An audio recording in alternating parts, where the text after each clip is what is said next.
I don't know if you know this, but I was in Atlanta, still with the Orlando Magic. We get a call from Jerry West, my agent, 2 a.m. Me and Jerome, we out at the club. Jerry West says, I got what you want. At that time, I was asked for 150. I knew I wasn't going to get 150, but Jerry got me 120. So he called me up to the room, and he put the piece of paper on the thing. And before I could sign, he stopped me.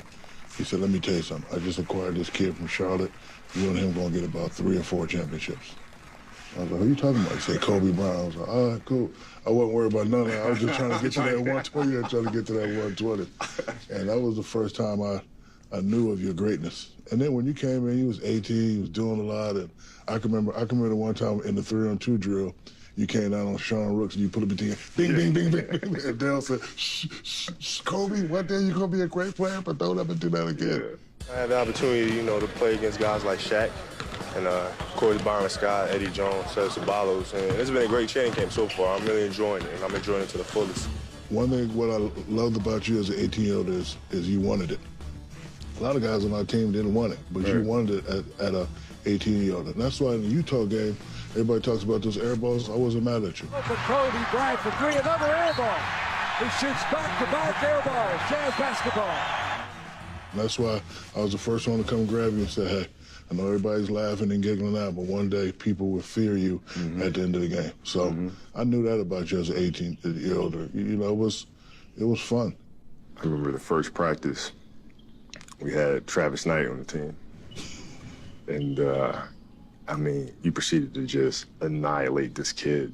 And, just from everything, from talking trash to him to, he was afraid to get on the bus. And one thing that I noticed about you from the jump was that you didn't respect people that you could bully.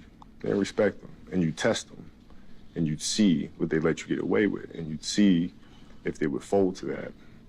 And that was the first thing I observed about you, and that competitive fire that you had. And then it all started making sense to me. That's how I see him play with that rage when it comes out. And that's how I see guys, when he plays, they back away from him because they're afraid of him. They're afraid of that confrontation, that physicality.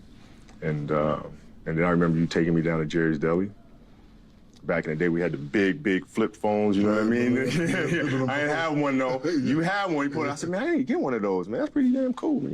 You had the big joint and just hanging out with you, man. And you showing me the ropes from day one.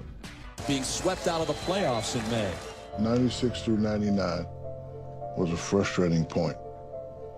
I don't know about, well, maybe a little bit for you, but for me, being one of the best bigs in the league and having that title of not winning one, I think it took toll on both of us. I wanted to get it, you wanted to get it. Well, I'm at a point in my life where individual honors don't mean much anymore. I'm just, more worried about what the team is capable of doing. I admit I was probably crazy. Well, we both weren't necessarily stable. Because my thing is I didn't want to, for us and for me, I didn't want to have that title of, they ain't got one yet. Right. I remember one day reading in the paper, Shaq's averaging 20 or 30 and doing this, and the great Kareem Abdul-Jabbar said, well, he didn't win none yet. Right. So is he great? And that just kind of, yeah. Well, I one thing that, I understood was your necessity to have to win one. There was a lot of pressure. And I think there was a lot of frustration because you kept seeing this kid and everybody kept saying, okay, be patient with this kid, be patient with this kid. And you're saying, listen, I don't have patience. I have to win now. And this kid needs to develop now. Remember that? I think I can remember the first time we had our first fight, and you looked and said, okay, this is crazy. I did say that. Yeah, I did. Crazy. You did. Anyway, we were playing a pickup game. We was doing a lockout season, Southwest College, playing a pickup game. We're on opposite teams. Right. And trash talking. Yes. And you kept saying, yeah, take that little I'm like, I'm looking around. Oh, me. Yes. Right? And I said, oh, hold on, ain't gonna be too many more of those little, Yeah, I remember that. And what'd you say? Well, what you gonna do about it? Well, what you gonna do about it? And then that's, the next thing I knew, I saw a big hand coming this way, and I remember going this way, and I remember throwing some lollipop, Golden Polynese came and caught, and then they all just kind of broke us apart, broke us up.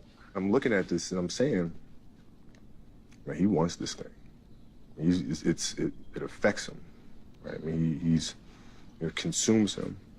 And then from that moment on, I knew we spoke the same language. It doesn't matter if we had disagreements with any other, our drive to win, like we have to win. There's no other option. We're gonna figure this out. We're gonna get this done. And we did it.